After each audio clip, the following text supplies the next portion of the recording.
Tune into Murder in America with your host, Ethan Trace. All new episodes every Thursday night at 8 p.m. only on Binge Crime TV.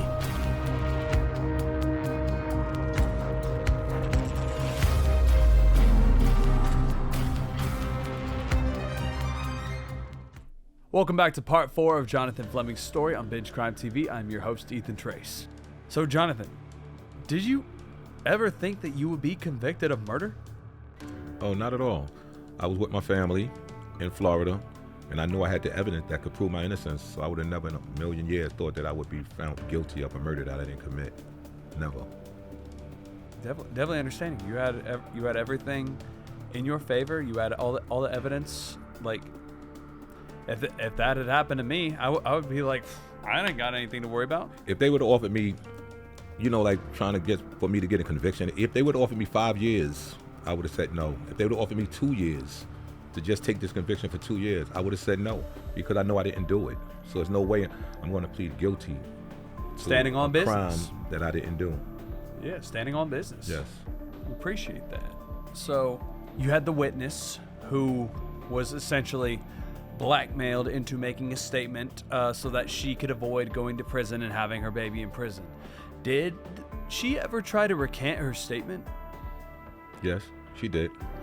When I got convicted, when the jury came back with as I told you, she didn't want to go forward with the testimony. They threatened her with jail, so she went forward with it, and they found me guilty. When they found me guilty, my sentence date was for 30 days later. I was supposed to go back and get sentenced for the conviction. And what happened was, I have a friend of mine that I grew up with. He know her boyfriend, and he seen her boyfriend, and he told her boyfriend what happened. Your girlfriend, she testified against Hook, and he got convicted of murder. He was like, what? He was like, yo, listen, we don't really deal no more, but I know where she live at. So what happened was, my friend, his name was Marky Barino, I'll never forget. He was a good friend of mine. He told my mother that he knew somebody that know where live. And he took my mother and Marky Barino to Manhattan. And they actually went to her building. And the way it happened is that when they entered the building, go to her building, she was coming out the elevator, she was getting ready to go to the laundry, because my mother said she'd do the laundry in the bottom, like on the basement. And when she seen my mother and my friend and stuff, she was like really shocked. But my mother told her, look, I'm just here, I just want to talk to you. So just her and my mother, they went downstairs, and my mother told her, she said, listen, I don't know what made you say that my son did this murder, but I know for a fact that my son didn't kill nobody, because my son was with me the day that black got killed. And I just want to know, why would you do something like that? And she broke down crying. My mother told me that she broke down crying, and she told him that, how bad she felt. She really felt bad about the situation. And that's when she told my mother that she had got arrested in a stolen van. She had outstanding warrants. She was on probation, and she wanted to do the right thing, but they threatened her with jail. And then my mother told her, but listen, you sending an innocent man to jail for something he didn't do. And at that time, she told my mother that she was in a drug program. She confessed it to the people in the drug program about what she did also, and her mother. And she said her mother even told her, you need to do the right thing. You don't send somebody to jail for something she didn't do. So my mother asked her, would she be willing to talk to my lawyer and let my lawyer know what happened before I get sentenced. I was scheduled to get sentenced in 2 weeks. At that time, they set up an appointment with my lawyer. She did call my lawyer, and she went to my lawyer's office with her boyfriend. And what happened was, she sat there, she told my lawyer everything. My lawyer asked her, would you be willing to fill out an affidavit stating this is what happened? And she said, yes, I'll do that.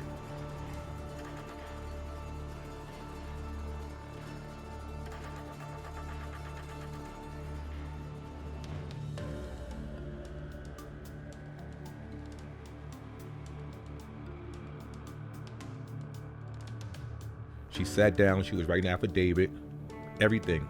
Have the evidence saying that I did not see Jonathan Fleming kill nobody. I can't live with this nightmare. I'm not being forced to do this. This is the deal that was made for me. I had outstanding warrants. I was on probation. They told me I would have my baby in jail. And during this time, while she was filling out the affidavit, her water broke. And she sat there and continued writing out the affidavit with her water broke. And when she finished the affidavit, my lawyer and her boyfriend, they took her to the hospital. Sorry, you said her water broke while she was signing the affidavit? Yes, she was signing the affidavit, and as she was signing it, her water broke, but she continued, signing an affidavit. And once she was completed with that, my lawyer and her boyfriend, her baby's father, they took her to the hospital and she gave birth to the baby. Wow. This story really tugs at all the heartstrings. Like this sounds like this should be made into a movie. Oh, it definitely should be. It's definitely a story that needs to be told. So, Jonathan, tell us about the day that you were sentenced. The day that I was sentenced, we went to court, but our intentions was getting the indictment dismissed and getting a new trial, getting the case dismissed because of the affidavit. So the affidavit was presented to the judge, and he looked it over. He read it, what she was saying, everything that she said, and then he did grant us a hearing. They gave us a hearing. So when the hearing that they gave us, she had to come and get on the stand and testify to everything that she said in this affidavit. She came in the next day, so I didn't get sentenced that day. They postponed it for maybe 2 days or so, 2-3 days, and she came in for the hearing to set aside the verdict. And basically, she took the stand. She brought her baby. She literally actually brought her baby with her. It might have been a week later. She brought her baby with her. She left the baby on the side, and actually left the baby on the side with my mother. And she, when they got on the stand, and the judge, my lawyer first questioned her about the statement that she made. Is it true that, is this what really happened that you're saying? And she told the judge everything. She said, I got arrested in a stolen van, Your Honor. She said, I can't live with this nightmare. I didn't see Jonathan kill nobody. She said, I'm not being forced to do this.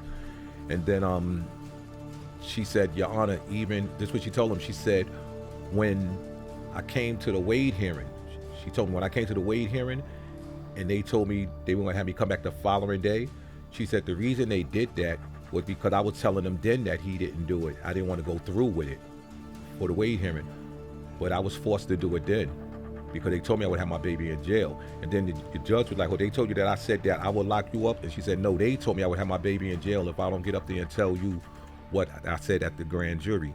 And she said, that's why I did it, but I can't live with the nightmare. And he heard that. And then the district attorney, he questioned her about, but did I say anything that I couldn't? And she told him, she said, no, you're not the one who came in and told me what questions was going to be given and what to give. She said, your assistants, you kept looking in the room, making sure they was getting through to me. And that's when I just went with it. I was like, okay, I'm going to do it. She said, but Your Honor, I'm telling the truth. He didn't do it. I didn't see him do anything. So then the judge, he said, I'm going to make a decision on the motion. And he took a couple of minutes. He made a decision. He rendered his decision. And he said that basically he said she was an admitted perjurer. He believed her trial testimony was the truth. And her recantation was false. And he said that he refused to dismiss the indictment. And he sentenced me to 25 years to life.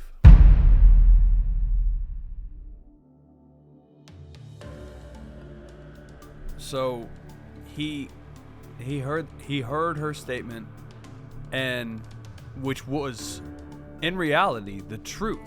It was the truth. But the judge said that he thought that her recantation was forced and that her story the first time was what actually happened. Right. Because they painted the picture that I was a big drug dealer. She was afraid for her life. So he believed that she possibly was was afraid of trying to change her testimony because my people wanted to go speak with her. And they called my mother. My mother also took the stand at that hearing. And she took the stand too. And they asked her, and my mother let it be known to them how she came in contact with through a friend. And she wanted to talk to and told her these things as well.